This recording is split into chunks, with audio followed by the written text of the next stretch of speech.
you. All right, we want to do a shout out to everybody who's watching us online. I got an email from somebody from somewhere, Detroit. So how are you? So I want you to know how many people watch us around the country who we are their spiritual home and they never walk in the door. And I just want you to see the impact that this ministry is having on people's lives who aren't here but who are being spiritually fed. And I love that about this place. So all of you who are watching online, we send you our love. So tonight, do you have a favorite law? Law and Order.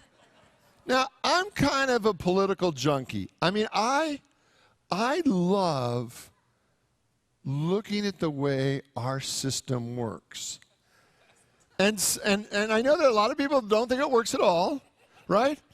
But I am so intrigued by our form of government.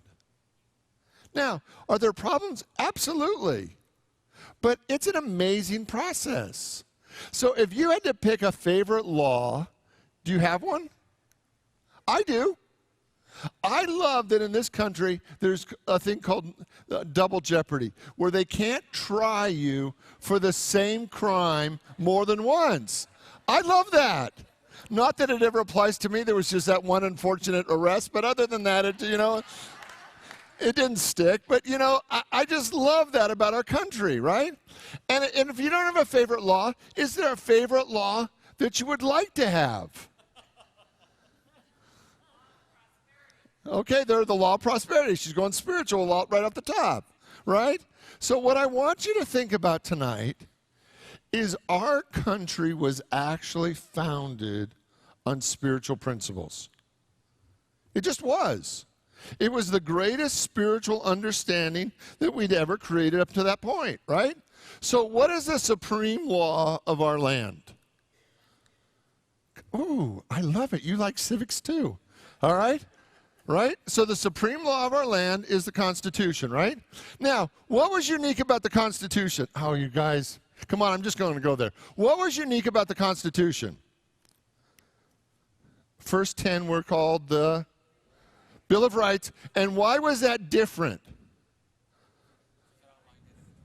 Because it outlined individual freedoms. Never before in the history of the planet had there been the first 10 laws actually were laws against the government in favor of the people. That had never happened before. It had never happened before that the first 10 rules, the first 10 laws were actually limiting the government in favor of empowering the people. That had never happened before. That we had never given people institutionally, organizationally, rights to be a certain way. That we had guaranteed their freedom, right? And the first 10 laws, the first 10 rules in the Constitution were guaranteeing you that you had rights that no one could take away from you. Right? That the king couldn't take away, Congress couldn't take away, president couldn't take away. Didn't matter who you were, you had rights. You had these 10 rights, right? And now how many amendments to the Constitution are there? How many? Anybody want to go all the way to 27? Okay, 27, but you were close. Right? So there's now 27 amendments to the Constitution. Now, if we look at this as a hierarchy, if this is number one, what's the next one down? And this is really going to make sense. Just indulge me for a little bit before your eyes start to glaze over. Right? What's the next one? What's the next law of the land? Federal law. Right? So after the Constitution, then the feds gets to make laws. That means your Congress and your state representatives. They get to make laws, and that those laws, other than the Constitution, are the supreme law of the land, right? And the president can't do anything that violates federal law or the Constitution, right? So the executive branch cannot violate the Constitution and the federal law. Now, can the president then make, that's too far. All right. Then what's next? And then what's next? County, right? And then city, and then your HOA.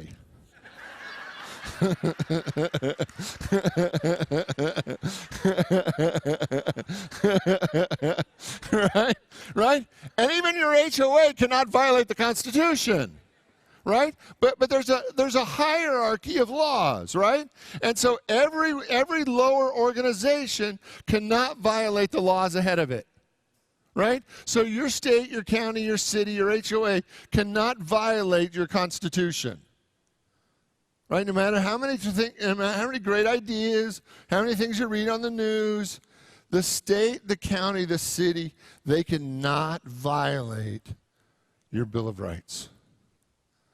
They cannot violate your Bill of Rights.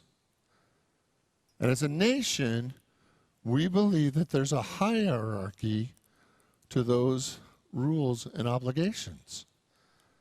That we have the ability through this hierarchy to have protection, to have freedom. Now, why was this so important? Well, because we used to have kings that could make decrees that would instantly become law. Right? So you could have a king, which was the normal form of government before this.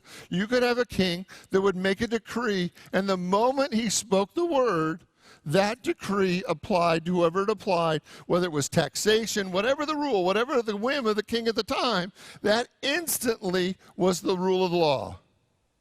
And all the king had to do was to speak that rule of law into existence. And until the king changed the decree, that applied to whoever he said it applied to. So then our taxes went up or down, or what we could do, what we could not do, how we could travel or not travel, where we could live or not live. All that would be decided by the king making one decree out loud. And then, of course, it'd be written down and be posted, but the king had the power to make a decree, and the rest of us had to live by it. Now, was there a way for us to challenge that in a court of law if we didn't like the decree? No, we were done. Right? There was no say, no vote, no representation. The king said it. It was the way it was. Right? True? Now, this chapter we're working on, the game of life, is about the power of the word. Right? So let me flip this over. It's about the power of the word.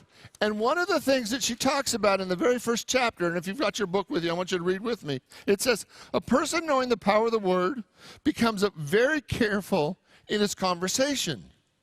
He has to watch the reaction to his words to know that they will not return to him void. Though his spoken word, man is continually making laws for himself. And that's where I want to start tonight. Is that every time you speak, you are defining reality for you. Like, have you ever said, my back is killing me? Or you ever said, I wonder why life just never works out for me? Or I wonder why I can't ever catch a break? What I want you to see is that from the beginning of time, spiritually, awakened souls have been trying to teach us the power of the spoken word. Jesus said, let your answer be yes, yes, or no, no, for anything else makes God crazy. That's a bit of a paraphrase. He said, let your answer be yes, yes, or no, no, for anything else comes of evil, right? So what I want you to see tonight is what is the ultimate spiritual principle? If we had to pick one spiritual principle that was the supreme spiritual principle, like our Constitution, what would that supreme spiritual principle be? Anyone want to take a stab at that? Love is good. God is good.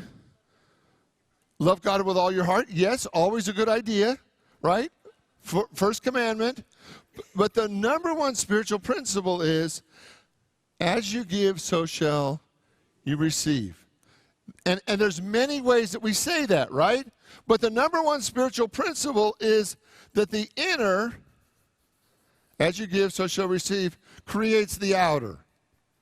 In unity, we talk about the law of mind action that says thoughts held in mind produce after their kind. So that the inner, that what's going on within us, our own inner consciousness, the law of attraction, says that what we are being is creating our reality.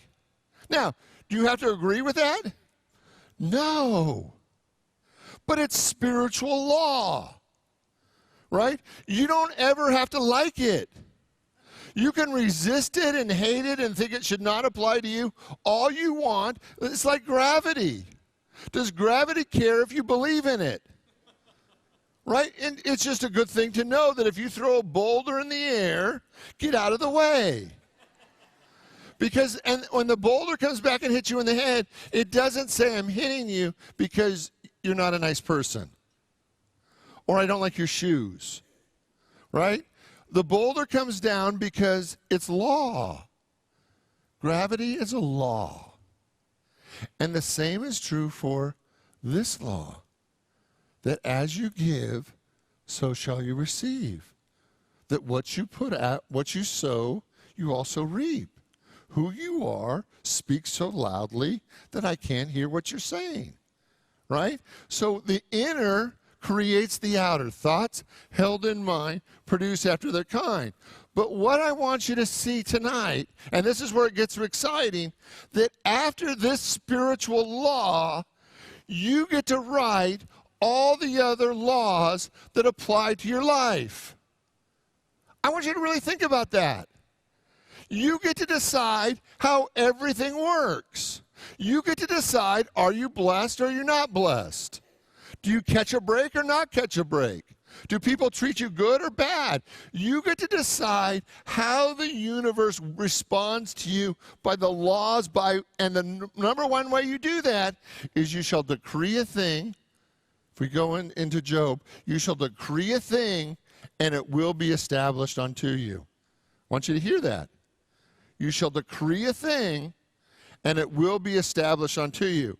So there's one universal spiritual law, and then for everything else, you get to decide. God has empowered you to decide by using your words how life is for you. Well, Richard, everybody knows life doesn't work for me. Right, I get it. But who decreed that? Who decided that? Who decided that you just couldn't catch a break ever, ever, ever? Who decided that? Who decided why things are easy for some people and hard for others? Who decided that? You shall decree a thing, and it will be established unto you. You shall decree a thing, so you are the king or the queen of your own reality. You shall decree a thing, and it will be established unto you.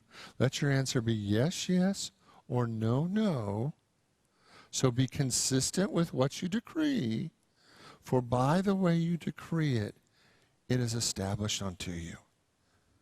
Now, what becomes interesting about that is that when we live with this one spiritual law, that as we give, so shall we receive, that whoever we are is creating a reality. As we get in alignment with this, we get to define the next 3 rules, laws for our life. And what I would like, I'm already going to give you your homework. Are you ready for your homework tonight? I want you to write down the next 5 rules that you want to create in your life. You get to decide.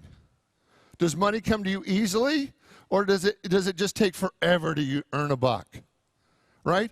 Are you blessed over and over again? Is love easy for you or hard for you? Is opportunity easy or hard? How does your life work? You 100% get to write the rules for your life. And what I want you to see tonight is that nobody taught you that. How many of you can think of at least 2 or 3 of your parents' rules? Right? And they taught you their rules. How many were taught that money was hard to come by? Was that their rule? That was their rule, right? And they taught it to you as if it was capital R rule. Was it capital R rule or was it lowercase rule? Was it their rule or was it God's rule? It was their rule. Like, how many of you were taught that love hurts? Right? So what I want you to see over and over again is that when we get aligned with spiritual principle, once we get aligned with spiritual principle, we get to define how everything else works in our lives. If we will decree a thing, it will be established unto us. So I've got a couple rules that I'd like you to play with. Now, you don't have to pick my rules. My rules are just my rules. Right? But if you are inspired by them, great. But what's your homework for tonight? Write your 5. I want you to write the 5 rules that you would like to be the most important 5 rules. It could be your personal small Bill of Rights. Right? It could be. You get to decide tonight how the universe is going to work for you and with you from this moment forward. You could actually change the nature of reality by changing your rules. Because I know we believe in our rules because they were given to us by people who believed in those rules. But you get to decide how life works. Because you decree a thing and it will be established unto you. You get to decide. You are the king or the queen of your queendom. Amen? I love being the king of my kingdom.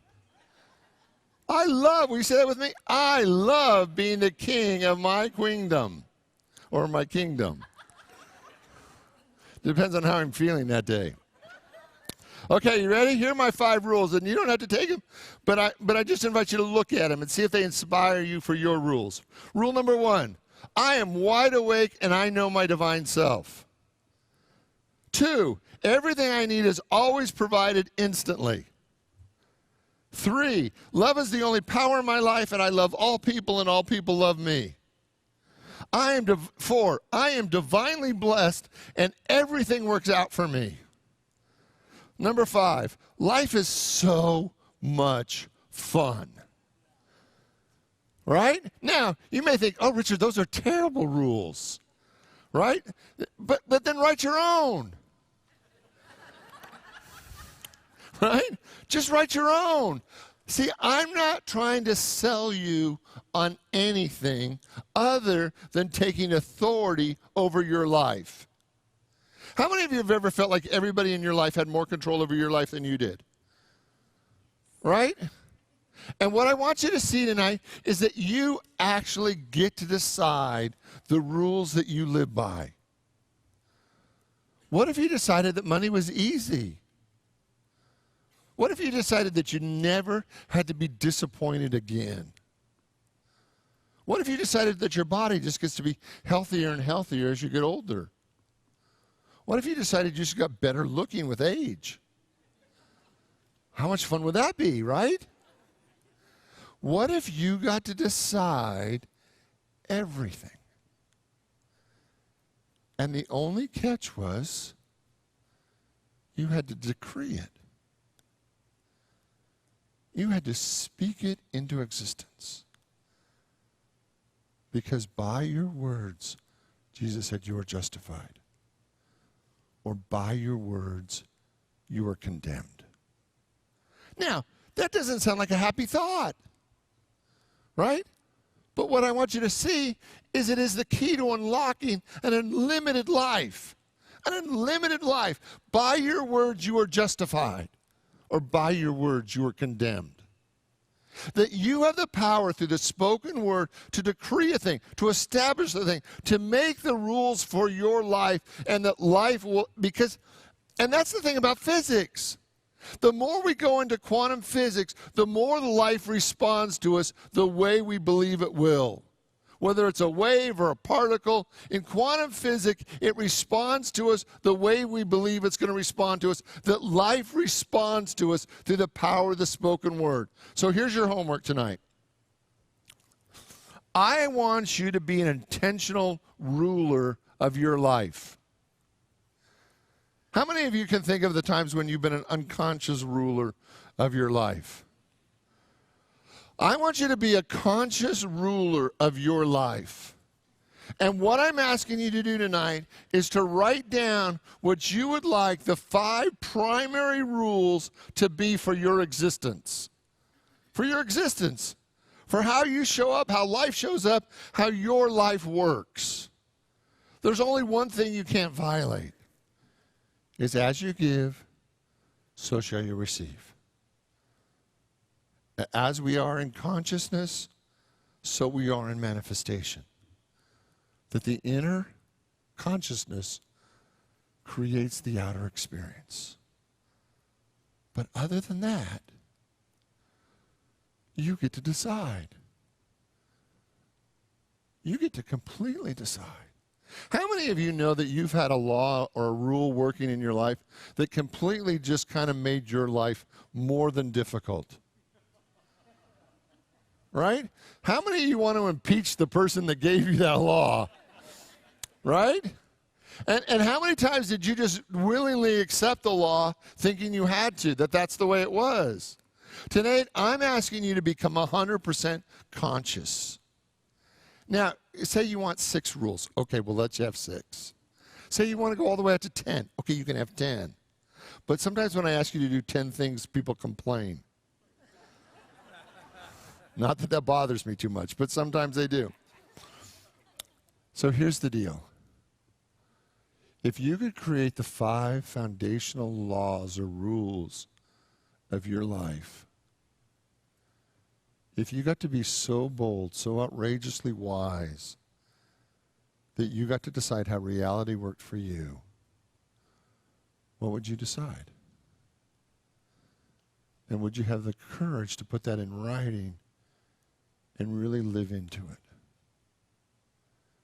as your personal declaration of independence, as your personal Bill of Rights?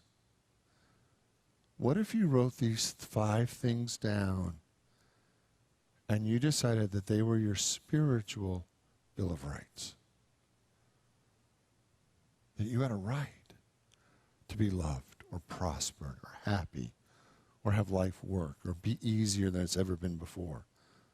What if that was your right? Can you imagine that that would change everything? Tonight, I'm asking you to play the game of life as the creator of life, as the one who gets to define the game that you're playing. See, you can go and play tennis, you can play golf, you can play volleyball. But if you're playing golf, it's easier if you're not using a volleyball. Volleyballs don't fit nicely in the little hole, right? They just don't fit nicely in the hole. So when you're intentional, you get to create the game. You get to create the rules. And the universe is designed to say yes. Tonight, write your 5 Bill of Rights. Commit to them. Speak them. Decree them, declare them. Let them be real for you. And watch your life transformed because you are the king or the queen of your existence. Will you pray with me?